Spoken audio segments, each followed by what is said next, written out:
So, I am live.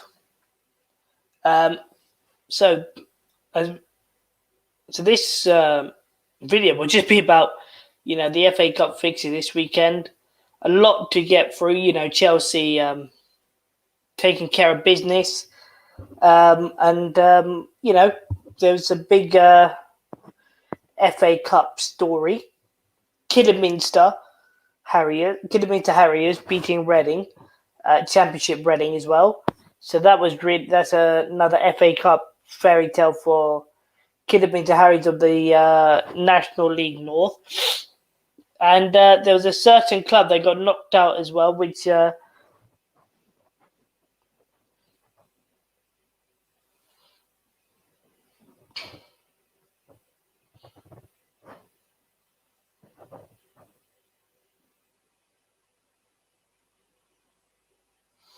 well. And we're just waiting for Kenny Ken to join us.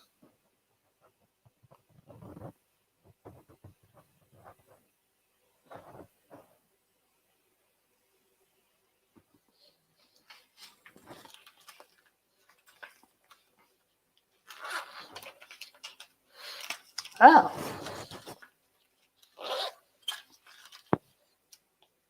Yeah, we're just waiting for Kenny Ken to join us.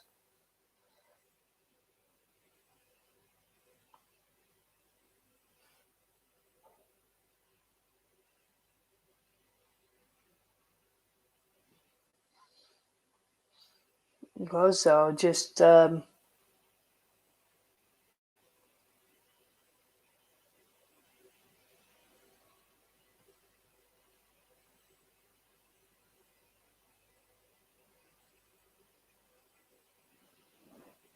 because there's been the Arsenal cycle has gone on and on and on and on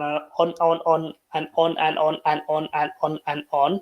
So I just want to see where their fans are with it, and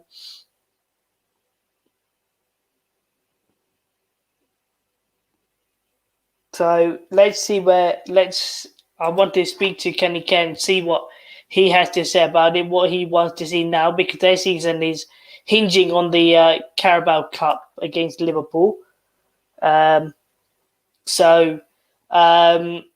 what this means for Mikel Arteta and Arsenal after losing to Forest. They lost to Forest last time in the FA Cup. Their season literally hinges on getting into the Carabao Cup final and winning the Carabao Cup. And if he done what it really means for their club, for their fans.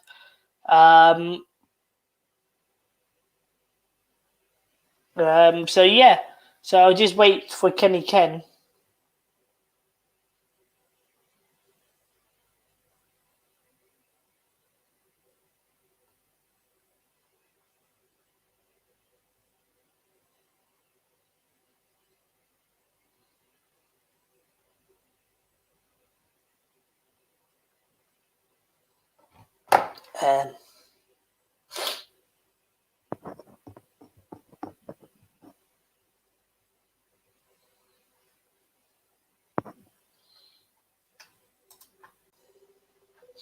Kenny Ken is here. Right, I'll add Kenny Ken to the stream. Hi, Ken. I'm in backstage for about a minute or so whilst you're trying to send me a text. Yeah, sorry about that. So, Kenny, out of the FA Cup. What next What next for the Arsenal fan base? What next is the opportunity to win a trophy is the Carabao Cup. We've got a team that I think that's one of the, alongside City's the best team in the country. So they're going to play their best team. They've had sufficient rest. There's no need Arsenal fans crying their eyes out about the fact that Liverpool might have pulled a fast one and that Arsenal, never get a fair deal. It doesn't matter. The fact all that matters is the match on Thursday. That's all it's about. It's not about, whether about COVID cases or not. They won't complain too much when Wolves, ask for the game postponed. I think that's more serious than Liverpool. You think about it. 28 December. Kids are on their Christmas holidays. They can't get to the game. they were looking forward to going to the game with their parents. Now we're in a situation where that game has to be like postponed and put forward. We don't know if it's going to be paid next month or the month afterwards. Either way, that's going to compromise, school kids who may, have had tickets for that game, because at the end of the day, it could be a school night. They might be able to go to a game. Supposing if you want to take your kid and you live in somewhere like, say you're an Arsenal fan who happens to live in Norfolk or Suffolk or let's say Bristol, and you're trying to go to a night game, you're going to have to go to a night game. It's going to be difficult if you've got school the next day. So Arsenal fans should be more just as outraged about that. But if Arsenal because the cycle has now come back again to Arterta out after Nottingham Forest, because I've seen it all over. I wouldn't say that. But I think getting back to the issue, I think the most important issue for Arsenal fans is that fans who paid money on travel to get to the Liverpool game. That's what Arsenal fans should be enraged about, not as point scoring. But as usual, Arsenal fans tend to, follow a narrative and carry on. But I just want to say on your show that I don't associate with Arsenal fans who think it's a good thing to say to mock the 97 Liverpool fans who died in Hillsborough. I remember Hillsborough. I was not to I actually watched those scenes live, so I don't. If their narrative as part of getting upset about the game being called off is to mock Liverpool fans over Hillsborough last, and I'm out. I'm not part of these guys. They're on their own there. I don't associate with rubbish like that. But do you actually think you'll beat Liverpool though, or do you think that should you lose that game, that your season is basically finished? Because I watched your podcast with Lee, and he said that if you sack him now, what's the next option? Because there's no one really out there at the moment in time, and if he does end up getting sacked, I mean, if he doesn't get Europe, he's not going to just because you call for someone to get sacked doesn't mean they're going to get sacked. He's not going to get sacked. No, I know, but surely there comes a point in time where he has. Well, if he doesn't get European football and finishes, say 7th, 8th again, well, that's the time to review the situation, because he's too far into this season. If we were going to make review the situation regarding the season, then the time to review manager situations are normally around like September. Well, if you remember, it was this time last year we just played Luton Town, Kenny, and we beat Luton Town 3-1. Next day, Frank Lampard was dismissed. There's never a time to. You can always sack a manager. We did that mid-season, and but you're a different kettle of fish. Another thing as well, I'll say it's a great respect to football clubs, not just. I'm not including Chelsea and the other clubs. A big manager will come to Chelsea because of the fact that. That you have a pedigree of winning. The targets are pretty clear to the extent that you have to win. You have to win the league. You have to win you have to either win the league or European Cup, and then you will have some time. There's no such thing as time as Chelsea. A draw's like a funeral at Chelsea. You have to win. So a manager will be, and plus, the most important is your budget as well. And plus, you haven't got novices in behind the scenes. You've got strong people behind the scenes. So the Chelsea job is an attractive job whenever you sack him, be it in the end of the season, towards the end of the season, middle of the season, or the beginning. It's an attractive job, the Chelsea job, and it's not a shock that Lampard was sacked. I mean, we started the events last season when we beat you at the Emirates 3-1, and then you crashed by Leicester. You were ninth place. It was a no-brainer him leaving his job for me. Yeah. But then if come the end of the season and you're totally out of this top four, that the narrative for your club is top four is the be-all and end-all for this season. But I don't actually think you're going to get it. I think you'll get 7th, 8th again because... And then that's not progress then. That's not progress then. Because, that lineup, I watched the game. I watched all of the game, your Nottingham Forest game.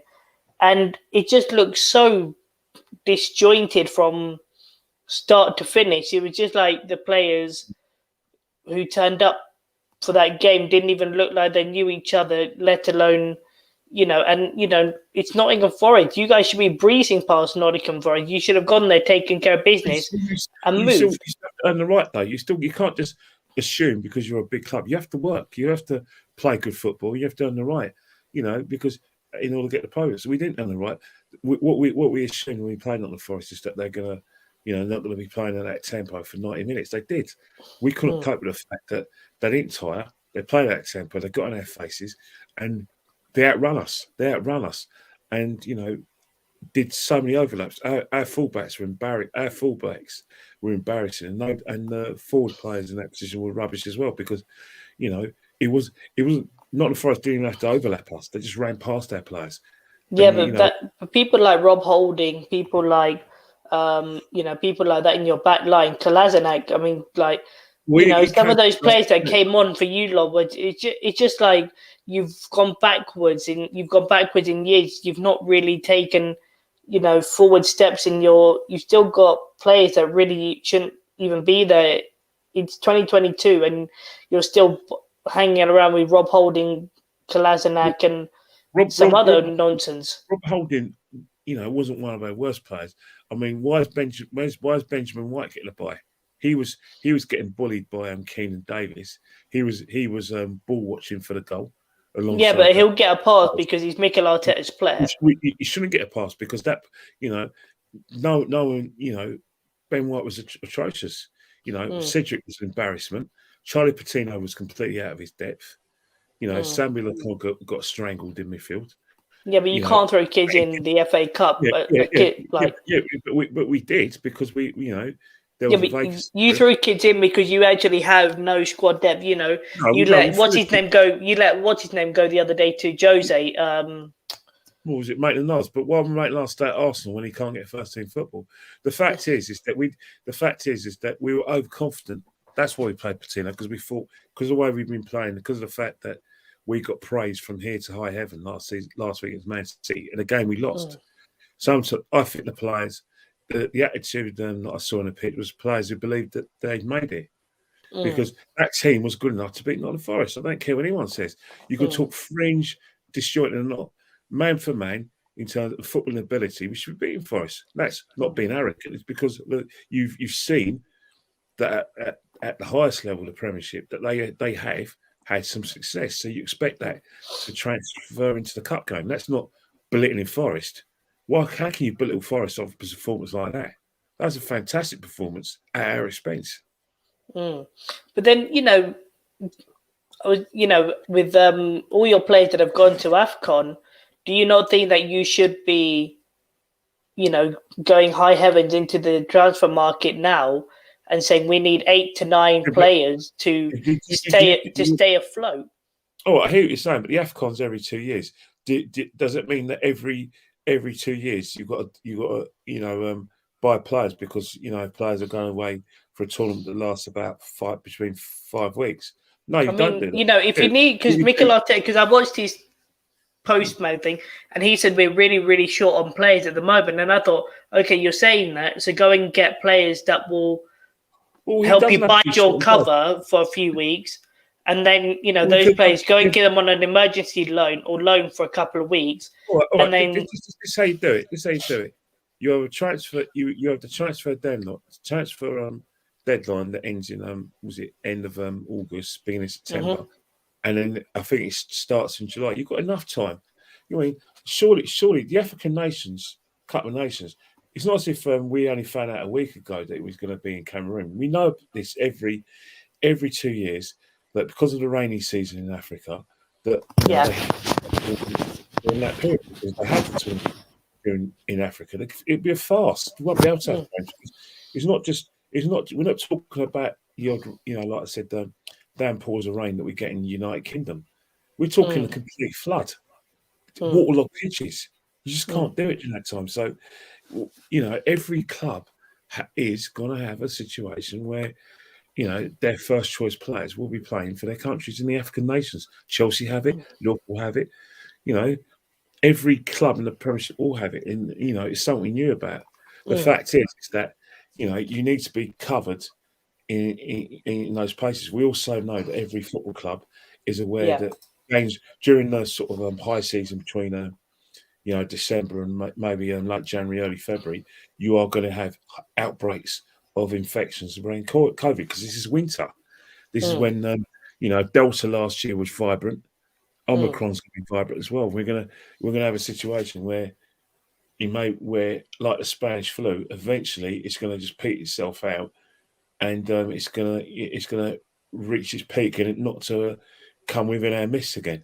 And do you think Aubameyang walks back into your side after AFCON? No, because the situation is untenable. You don't ask the player, your captain, to train with the kids and stay away from the team. You don't. The minute you elongate the punishment, then as far as I'm concerned, it's no way back. We don't know what happens. I can only assume. But where I come from, you don't punish someone because they've been late. There has to be a situation where you talk to the player. The player has to show some sort of contrition. As he's wrong. And if he doesn't show contrition, accept he's wrong, then there's a problem. So you have to read between the lines and say that this is deeper than any sort of like timekeeping issue. It has to be a situation where no contrition was sought, or it could be footballing reasons. Aubameyang can't be happy playing for Arterta when he feels that the style of play isn't conducive to getting the best out of him, and it isn't unless he has Lacazette alongside him. But even then, like with Aubameyang, because I saw highlights of his warm-up, and he bagged for Gabon, and I thought, you guys need that.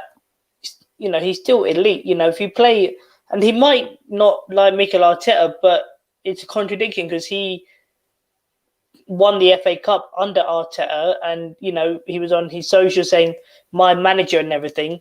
So between he's fallen out with the same manager that he won the FA Cup for. A lot happens in 2 years. A lot happens.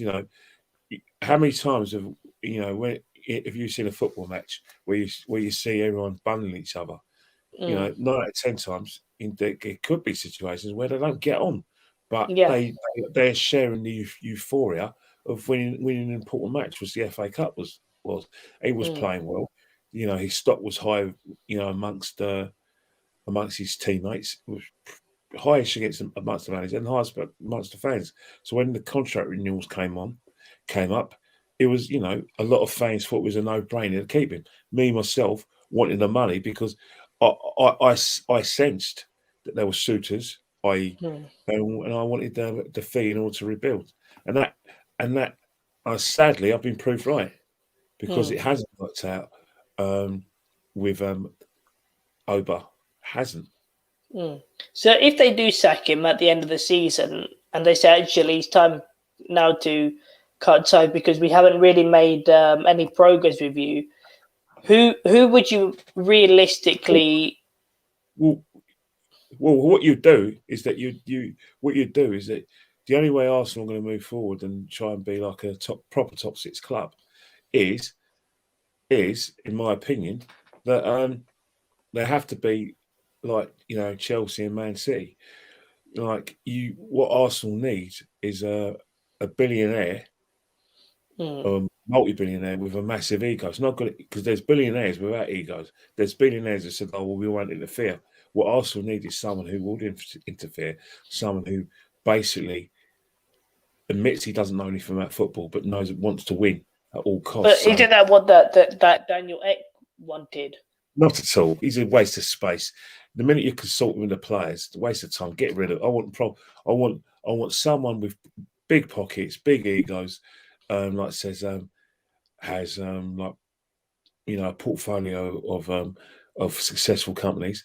Most importantly, I want someone who's an owner who's going to basically say, right, I know, regardless of whether you're a big name or not, you're still going to have to set your standards. It was a point of getting a big manager if he's on Easy Street. And if you look at yesterday, Man United, I watched the Man United game, and they just look just as big as a mess as Arsenal do. You've both got managers. Well, United have got. We said that about Man United, though. We said that about them last season before. They finished above you. They finished above you twice. I think this season, that fourth place, that fourth place is up for grab. It's got to be between you, West Ham. I'm not even sure Spurs will do it, but Spurs, Man United, really are fighting 3-4 teams fighting for that fourth place. You can never say never, because Man United have gotten a situation where they've turned a fourth place finish into a third place finish. Yeah. With unfortunately for in terms of footballing terms, the only team that seems to be capable, in my opinion, of catching Man City isn't you. It's no, Liverpool. We're not catching them.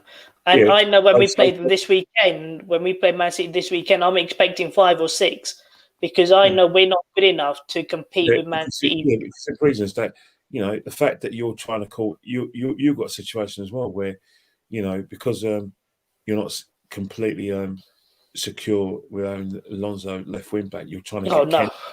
We're trying to recall Emerson from Lyon, you're trying to get him from and Emerson. Lyon have said they want £15 million recall fee, and we offered £3 million for the fee, and Lyon said no, they want 15. And I'm thinking, well, why are they playing haggle over our player that's on loan?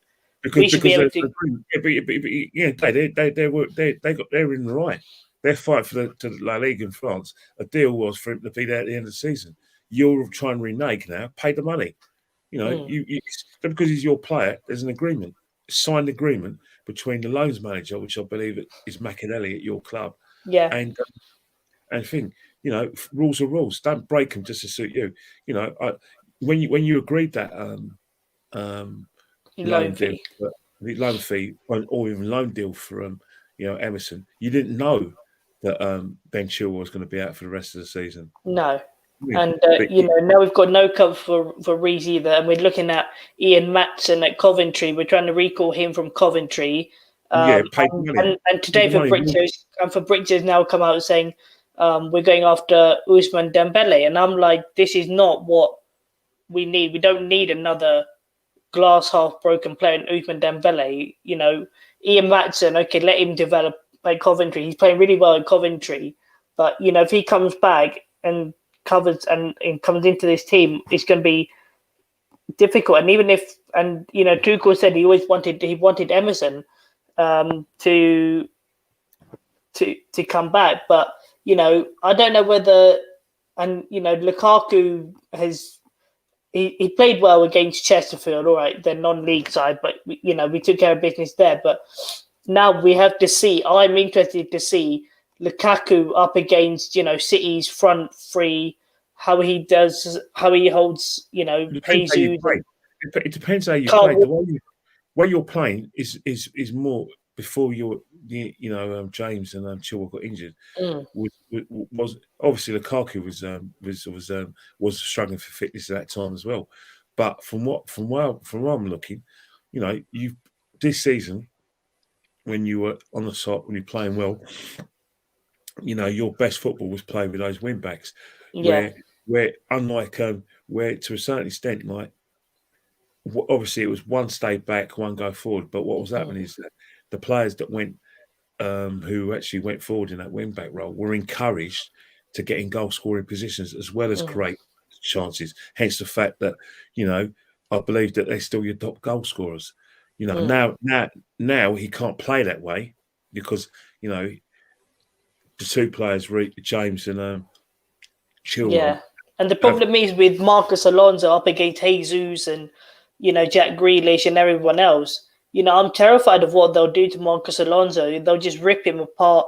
It could easily be 5 or 6, over the weekend. Marcus Alonso did score the winner against Man City last season in the league. He did, but he's not as quick or mobile as a Reece James or a Ben Chilwell is. Change the way you play, then. Change the way you play and find another style of play. It doesn't have to be one-way traffic. You have to be adaptable, and you've still got one of the best. You got probably one of the best, if not at the moment, the best striker in the world in Europe at your club. Surely, if you're spending £98 million on him, build a side around him. I don't see a reason why. You need goals. You need goals from your forwards. Havertz, gets a goal here and there. Werner plays will run his nuts off. But Werner will just run. We know what Timo Werner is about now. Kai Havertz in that false nine role. Okay, it can be a myth at times. Christian Pulisic just played that false nine role at times. That's another myth. We've tried so many different things. And when we've always saying that we want to see. When we have Callum Hudson-Odoi, Timo Werner, and Lukaku, that front three always seems to work. But it's always a ticking time bomb of one of them getting injured, or CHO getting injured, or Timo Werner getting injured. And that's what Tuchel said. He wants a striker that is going to be able to feed Lukaku and stay injury free for most of the season, because Timo Werner's been out for so long and Callum Hudson-Odoi was out for a few weeks.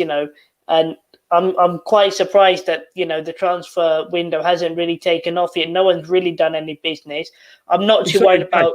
It's early days. I'm not worried about Phil Coutinho going back, going to Villa, Kieran Trippier at Newcastle, because those two are, players that are. Kieran Trippier I'm not quite sure how that's what, and Coutinho's finished at the highest level anyway. He's got. Some Man United fans think that they should have got Kieran Trippier because Kieran Trippier is not good enough. He's not. He's an average Premier League player. But they're not talking about Kieran Trippier, the defensive right back. They're talking about Kieran Trippier, who's excellent from set pieces and who can cross the ball. That's the one. That's what Man United fans want. People hands down would say Wan-Bissaka. Wan-Bissaka's not good enough. Yeah, but one-on-one's brilliant defensively. Yeah, brilliant. But in terms of like what a modern fullback gives, bad. But then again, a lot of Arsenal fans laud Tomiyasu. Fine, he's a very, very good, reader of the game. Defense, he's good, but the jury's out on whether he can give us that kind of quality from the right hand side. But because Arsenal are doing okay, doing well-ish, and he's getting a lot of good plaudits, no one's noticing that. The same, they weren't exactly noticing his Wan-Bissaka's frailties 2 years ago, but because Man United had to be on the front foot, and because they have to get some purchase down the wings, that is a concern. But as I said before, someone like Wan-Bissaka needs to look at himself and think, right, this is what's getting on these players in the England team. But I think your squad is actually better than Man United squad. Player for player. Why is it better? Because you've got players that can actually, try and actually pull something out. I actually think, if you put your squad up against Man United squad, paper for paper, I would say that most of your squad is better than. In what way? Man United. Ronaldo's causing problems because he wants Ralph sacked. People say Ronaldo's causing problems. He got dropped by Ralph because, and in the media it came out that he asked Man United to dismiss Ralph. He didn't want Ralph. Edison Cavani's old. Is that concrete information? Because it is. I've seen a lot of people say it's absolutely concrete. That which sources do you get it from? Because Terry from the Football Terry says a lot of journalists on. But I'm not downplaying what Terry's saying or anyone else. But the thing is a lot of stuff on social media is stuff, nothing. And Sky Sports were also saying it as well. Sky Sports again, do not have the pull that they normally have. The fact is that Ronaldo was bought for two reasons: either Champions League or win a cup. Win a cup. So whether anti-Man United fans like it or not, or the pro-British media like it or not, Ronaldo's the best player in the world, and that they have to find a way to work with Ronaldo. All these people like Jamie Carragher or Danny Murphy, they say, need to just keep quiet. By all means, have your opinion, but your opinion counts for nothing. Because simple reason is that your opinion is laced with pro-British sentiments. Because obviously, you want to push Rashford and Greenwood because they're British players, and you're going to say that Ronaldo. And you've got a better set of defenders now. Gabriel, Ben White. Yeah, but Harry. Up against Maguire and Lindelof or whoever. Ben White was awful. was awful on Sunday.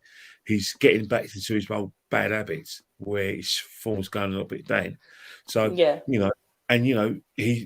Maguire is still highly thought of amongst people in football. And but Harry Maguire is just crap, But Gabriel is better than Lindelof or whoever they've got in there in United. Gabriel's in good form. I'll give you that. But what I'm trying to say is that if you look at Man United, they've got better match winners than us. Hence the fact that out of all the teams cracking for top four, even third place downwards, if they get it right, because you look at all right, Man United gave Villa loads of chances, but they had that extra bit of quality that enabled them to win the match, and that's where Man United have an advantage. Laugh at them all much you like, feel free to laugh at them, but look, if you look at the table in May, don't be surprised if it's them who are going to be competing in the Champions League, and it's them who's fluked the FA Cup. Who knows? They could even fluke a quarter-final, semi-final place in the Champions League. As long as you've got Cristiano Ronaldo in your team, as long as you make him the main player, he's good enough to drag him into positions where a lot of the pundits think they weren't going to get into. Right, Man United off in your peril. Don't get me wrong. There will be every season, as long as they're disjointed, then you are going to see humiliations at Old Trafford. But when it comes to the actual war, they normally win the war when it comes to getting into Europe, preferably the Champions League, and that can't be denied. No matter how. This weekend when we play City, I'm not confident in Kepa. Kepa's, Kepa is Kepa. He's £72 million goalkeeper. Who can't cope with the pressure. But and that's the thing. Like Rudiger's looking like he's going to sign, or I'm not sure. Everyone's saying he's going to sign a new deal, but till I see it's official and he's actually signing it, I'm not going to believe anything. We've got Azpilicueta, Christensen, all going into their last 6 months, and we don't really know whether they're going or leaving. Thiago Silva signed a new deal, but Chelsea fans, we were doing a thing where who would actually be our starting 11 for next season, and I said it's got to be someone like Mendy, Rudiger. Then you've got Gurhi if we buy him back. Then you've got Thiago Silva. Then Ben Chilwell, Reece James. Then you've got Jorginho Kante, Mount, Conor Gallagher, and then Levi Colwell, Brozier, Livramento, if we want them back. Is he at Southampton permanently, or was he on loan? No, he's on loan. We sold Livramento, but we've got a buyback clause for 2023, and Brozier is there on loan. So Brozier you still got good players. What's the name? As Loftus-Cheek keeps on. Every time you write him off, he keeps on being given. Loftus-Cheek again. We've come to see he's been injured now. He got injured the other week, so he's going to be out for a few weeks. Every time your manager loves Hudson-Odoi. Yeah, he loves Hudson-Odoi. He's going to keep Hudson-Odoi, but Hudson-Odoi for me is more than capable of being an international regular to score for some goals, mate. Make some. Yeah. If he can add goals, his decision making is what makes it even worse, because he'll take on defenders and then he'll get stuck in the 6-yard box, and you think, oh, just hit it, Callum, and then he'll try and lay it off, and just hit it. More selfish. It needs to be more selfish and more clinical in front of goal, because I wasn't surprised when before he got injured that Southgate thought a lot of him, and I think maybe his injuries made him miss out on the Euro 2021. But you know what, Euro 2020. But Hudson-Odoi's loss was Bukayo Saka's gain. And you guys have got Burnley and Spurs coming up, and if you beat Spurs in the North London derby, apparently, because Conte said that Son is out for quite some time now. If you win that, would you say that that result should Well, have. it's a 6-pointer. Arsenal. Arsenal and Spurs have got really wretched records at both grounds. Like Spurs have got a really bad record at the Emirates, and we've got a wretched record at the Tottenham Hotspur Stadium. And if Arsenal have any ambitions of getting in the top four, or even getting into Europe, we have to win there. We have to win. If you did qualify for the Champions League, would you sack him? Well, you got to, because simple reasons that one of the reasons why Emery was fired, because he couldn't get the Champions League. How long can Arsenal survive without the top four? We're talking about a loss of about probably between maybe £70 million. Every club's about the money. Arsenal are obsessed, in my opinion, with the commercial side of things. The commercial side of things get enhanced, and the value of the club goes up. If you compete in the Champions League, get further or win it, your commercial value is higher than Arsenal's because you won the Champions League twice. And but if you got into the Champions League, do you reckon your squad would be good enough to even compete in it, or do you think you'd be able to? What? Yeah, but if it'd be very irresponsible on Arsenal's part to go in the Champions League with this squad. The fact that we're in the Champions League. Because I've seen everyone saying now that Saka, Smith Rowe, and Ramsdale are, the next upcoming British. Everyone I've seen. Your fans always say that Ramsdale is the best keeper in the league.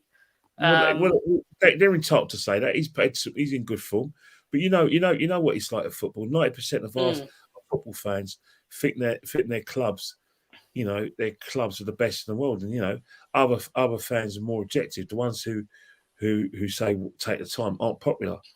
Full well what sells with amongst Arsenal fans. Saying the right thing, being supporters of the club, and being supportive of the manager. People like myself who think, well, let's take time, let's look at this. Properly and forensically. I'm not popular, I'm not well liked. People who go on the fan cams or even go on the club's official website, they want positive fans. Positive fans. Win, lose or draw, they'll come out of anything that's positive. Bunch of rubbish, really, because you can still love the club and say, well, this is how we improve. But no one's got the balls to do that, because simple reason is that the narrative, the rewards are clearly scaled out and laid down. You speak nicely about the club, you'll get on Sky Sports. You speak nicely about the club, you'll get on the fan cams. You speak nicely about the club, you'll get, your family may get represented by the official Arsenal YouTube channel. It's all about positive. That's what they want. They want everyone to toe the line. I'm not going to toe the line because I'm not a sheep. But if this season collapses after the Carabao Cup, and they say this is the finals, we won't collapse mathematically. But it will end your season basically. If you don't win the Carabao Cup, it will end the season in the respect that every big club needs to win a trophy. So yes, it will. But in terms of like the prize of getting into like the European competitions, there's still a lot of football to be played. But do you think the reason why they've not sacked him is because he's got the pedigree of I've won the FA Cup? I'll tell you why they haven't sacked him. It's because they're giving him a blank check. And what I mean is not in terms of like monetary wise, they're giving him a blank check in terms of setting no targets. Edu. Yeah, because I remember speaking to you at the beginning of the season where was it that did that interview from one of your higher ups and said, we're not looking at any targets and I just want to see the gut team. And then Josh said something similar. So basically, in not in monetary terms, but in terms of like footballing terms, Arteta's got a blank check. So, if Arsenal want to remove him or replace him, then what are they replacing him for? Because they haven't set him any targets. They haven't conveyed to the Arsenal fans or the public what his targets are. All they're saying is about a process, taking their time. They just want the team to play well. Well, you can play well and still lose. So he's got a blank check, which means he can carry on doing what he wants. Not doing what he wants, but he can carry on. And he's not unless. And if we don't finish in the top four, we don't get into Europe. that doesn't necessarily mean he's going to get the sack, because the fans are not aware of any sort of specific targets that have been set. What do you think will get him the sack, though? Well, a new a new ownership will get the sack, because new owners want their own men in. New owners, who haven't got a clue about football, are invariably going to probably just look at it logically and say, well, you know what, I want to compete, and the only way I can compete is that, a lot of new owners have lofty opinions of themselves, of the clubs they inherit. So, you owners went, right, they'll get a magazine who's the best manager. Said, right, I want that guy, the best manager in the world. He's got to come to us. I want Guardiola. I want Klopp. I want Ten Hag. I want Nagelsmann. I want Tuchel. So basically, you say, look, we've got the money. Money's no object. I've got a blank check. Get me the best. And that's what Arsenal need. They need that kind of attitude where they're not going to settle for anything but the best until we get rid of the owners. But your owners are not going anywhere. They're not going to sell up anytime soon. But the thing is, it's how many years of decline Arsenal want to go through, because I'm not old enough, but I remember Arsenal, Man United being that title game. Arsenal do not accept their decline. Arsenal think have now moved the goalposts. It seems like they feel that it's acceptable for fans to agree with them that we can't compete with Chelsea and Man City and maybe Liverpool, and that with any of the big clubs, and that there's a place for us, and we just have to accept our places to see we can get the top 4 occasion of getting to Europe, and that's what they're trying to sell. Now, Arsenal is a bigger club than Chelsea and Man City, and that's not dispute. We're the 3rd biggest club in the country. That's not acceptable if you're accepting the narrative, because why not look at Chelsea and if you're going to accept that Chelsea and Man City are leading the way, then how about like I said, shadow boxing them, or if you want, zonal marking them or shadowing them, and say, look, let's find out what Chelsea are doing successfully and imitate us, because Chelsea did that to Arsenal when Abramovich first came to the club. The most successful clubs in the league were Arsenal, Man United. Abramovich took Peter Kenyon from Man United.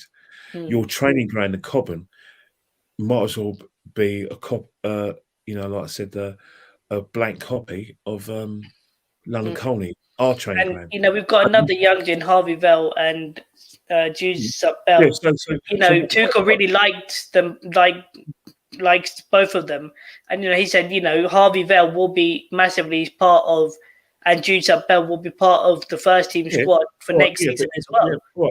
Before Abramovich came to the club, you didn't have that successful youth policy. No. All he's done, all successful people have followed the blueprint of their predecessors, in terms of what makes them successful. Everyone does it in history. It's nothing unique. Abramovich is doing nothing unique with Chelsea that it hasn't happened at any other club. Man City are doing it. You think Man City weren't looking over the road at Man United and thinking, well, yeah, we... I tell you what, that Cole Palmer is a good player, man. That Cole Palmer at Man City.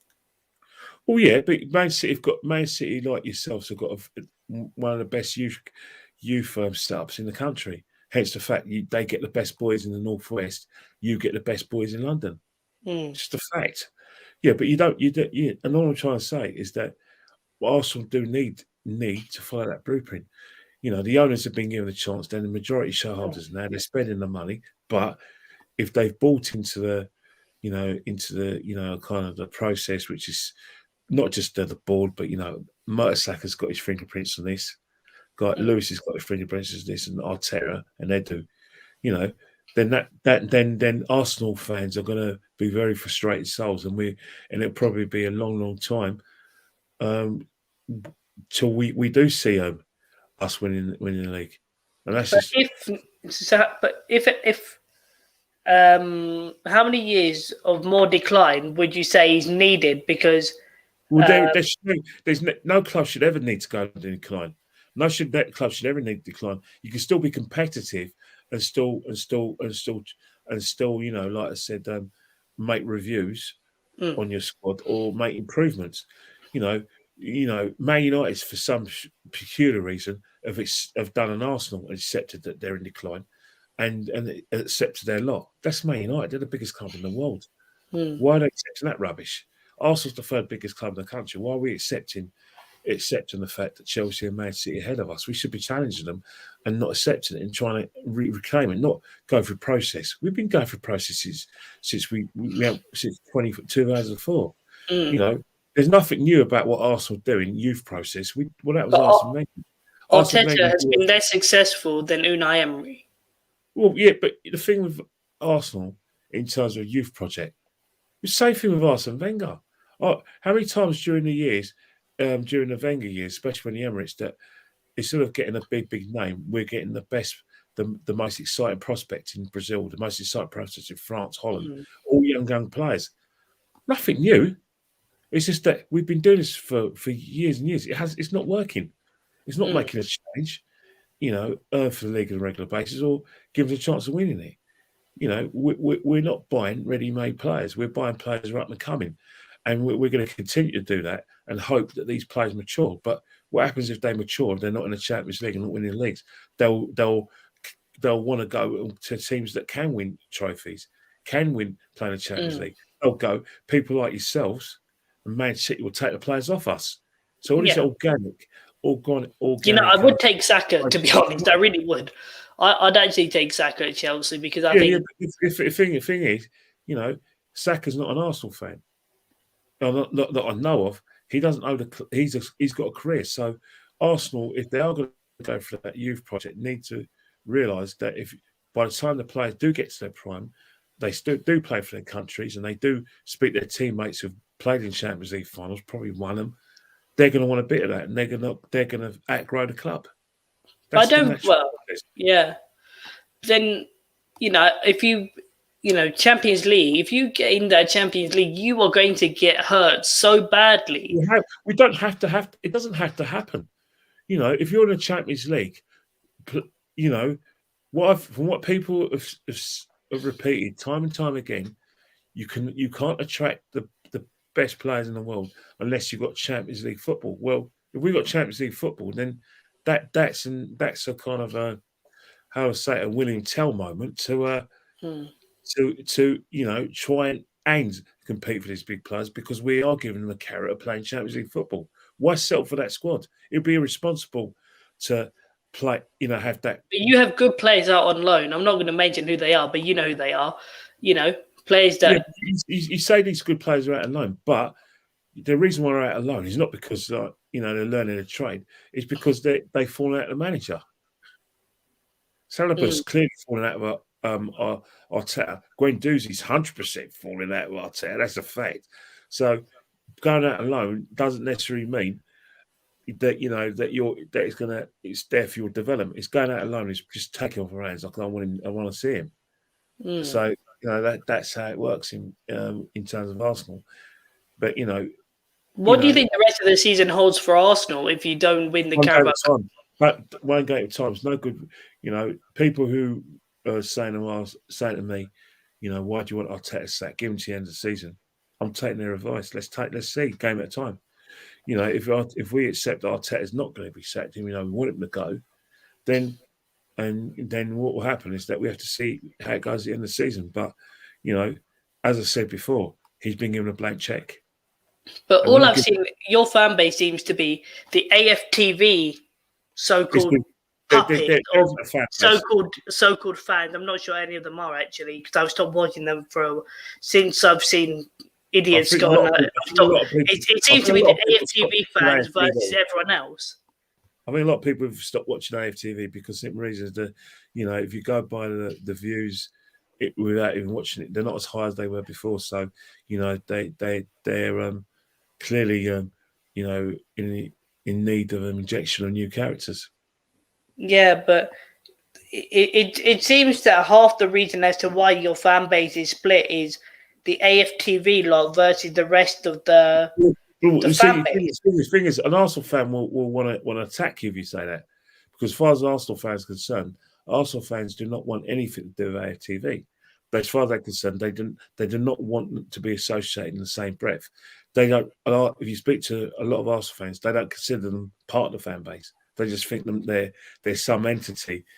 They're an equivalent of FC Manchester as opposed to Man United. That's how they see them. They don't want to be associated with Arsenal thing. As far as I'm concerned, Arsenal fan TV is for someone like yourself who watches it.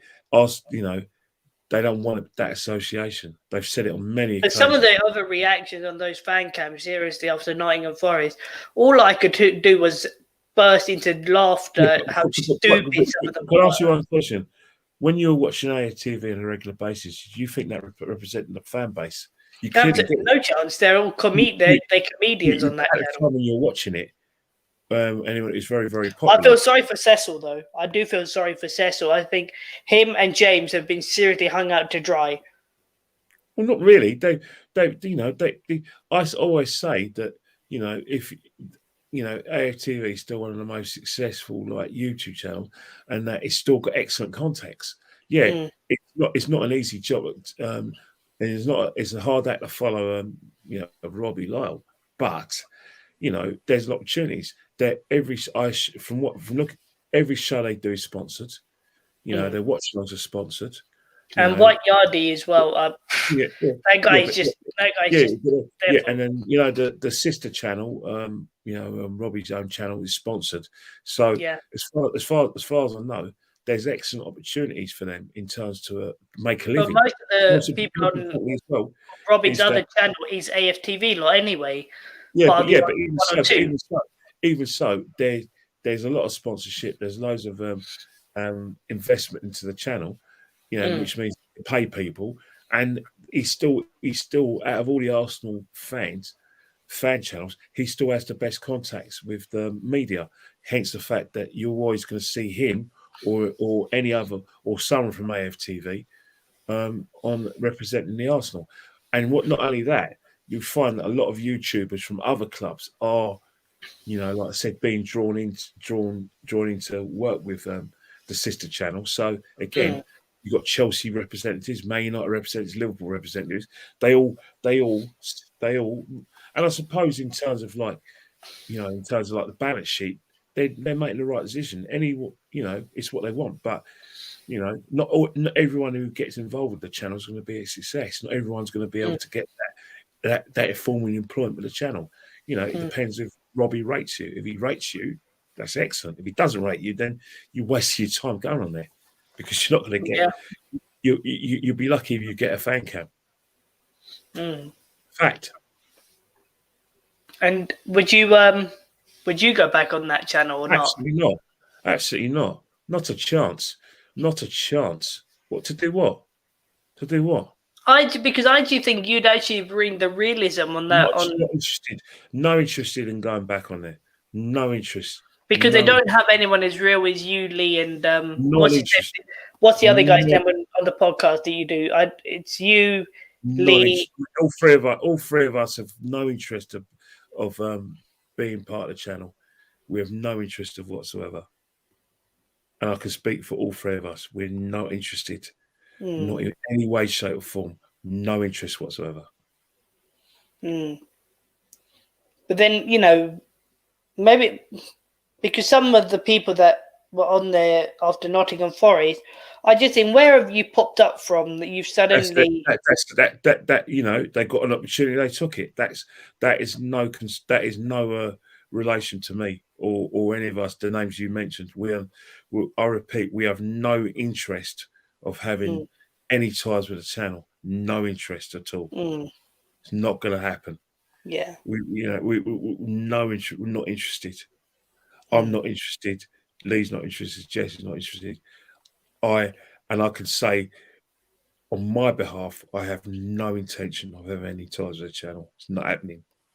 Yeah, it's only because when I started watching your fan cams and getting to know you that, I thought actually this guy is actually the proper one out of all of these lot. And now I can't even stand watching half the only fan cam I used to watch was you, Mo, and Judges. I don't watch anyone else's. And Troops. You got to remember one thing. You got to remember one thing, right? It's all about imitation, as we're talking about. Chelsea imitating Arsenal, and and other clubs. And it's funny how that Sophie Rose has been banned from Don Robbie's channel, by the way. How do you know? Because I'm sure. How do you know that? Apparently, well, she's been taken off the. Don't say in camera. We'll talk privately. You can tell me privately because that can be open to dispute, and it's not really something we should be involved with. We don't have any ties with any of the channels, so we don't know. Yeah, I'll message you privately how I know. But most importantly, what I'm saying is that people who do go on the channel, well, they're going to be aware of the other characters on there. They're going to Zonal Martin probably think, right, what sells and blah blah, and then they would answer the questions appropriately. You know what I mean? And that is how that's how things are going to happen. It's up to them. If you've got loads of choices what you need to do if you go on a channel or go on the fan cams. Either you answer the question directly, or you could get caught off guard because Dave, you interview someone straight after the match. That's probably the best and worst time to interview them. But I think that maybe the titles of the fan cams are a bit misleading because sometimes you really need to watch the fan cams because sometimes the titles can be just to draw fans in to watch. Yeah. All right then, Kenny. I'll speak to you soon. Yeah. I've got to go. Yeah. I'll speak to you later. All right. See you later. See you later, Kenny.